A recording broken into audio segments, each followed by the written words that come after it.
Reaksi kocak Rizky Bilar saat istrinya viral, begini tanggapan Lesti, langsung tanyakan ini.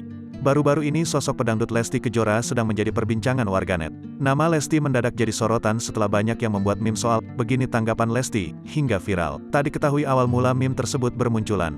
Hingga akhirnya banyak membuat headline berita dengan menambahkan kalimat begini tanggapan Lesti. Bahkan, nama Lesti menjadi trending topik urutan pertama di Twitter. Rabu, 30 Maret tahun 2022.